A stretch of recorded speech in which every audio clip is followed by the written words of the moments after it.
Hello ဖိုက်တိုတောက်ပါမယ်အနေနဲ့စားနေနည်းနည်းပဲတောက်ပါမယ်ဒီမှာပါရေဒီလောက်လေးပဲထည့်တာဖိုက်တိုဆိုတာက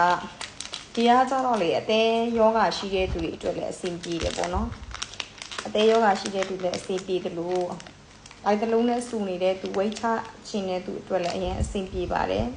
အဲ့တော့ကျမစပြီးတောက်ပါပြီအရင်တော့ဆိုလို့ရှိရင်ကျမကမတောက်ဘူးပေါ့နော်ဘာလို့လဲဆိုတော့အသီးဖြိုရည်မကြိုက်လို့ပါအသီးဖြိုရည်ဆိုလို့ရှိရင်ဘလို့အသီးဖြိုရည်ပဲဖြစ်ဖြစ်မကြိုက်ဘူးဒါပေမဲ့အခုတောက်ကြည့်တဲ့အခါအသီးဖြိုရည်မကြိုက်တဲ့ကျမတော်မှရှယ်ဖြစ်နေပြီပေါ့နော်လောကတဘာဝအသီးဖြိုရည်ကြိုက်တဲ့သူတွေတွဲဆိုလို့ရှိရင်တော့အရန်ကောင်းတယ်အရန်တောက်ရတာအဆင်ပြေတယ်လောကမှာတဘာဝစစ်ကျမအများကြီးတောက်ရတာ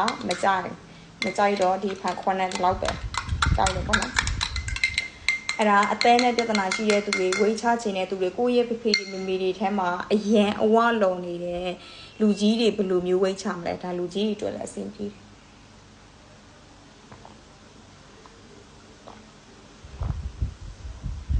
ကျမဆက်တစ်ချက်တော့အဲ့ဒါလေးနည်းကျန်တာကိုဒီလေးနဲ့ဒါ2 day ပါဘိုက်စုနေတာဝိတ်ချတဲ့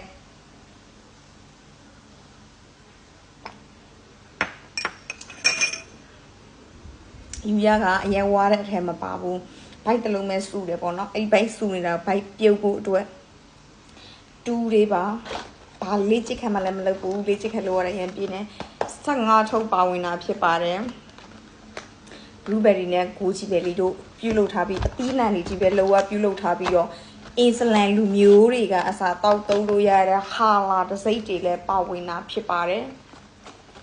ဘယ်နိုင်ငံပို့လဲကမ္ဘာအပြင်ဘက်ထိပို့ပါတယ်တောက်ချင်တဲ့သူတွေတစ်ထုပ်မှာ15ထုပ်ပါဝင်တဲ့သူရဲ့တဖာဈေး1390 promotion ရှိတယ်ဆိုတဲ့အကြောင်းလာပြောတယ် bye bye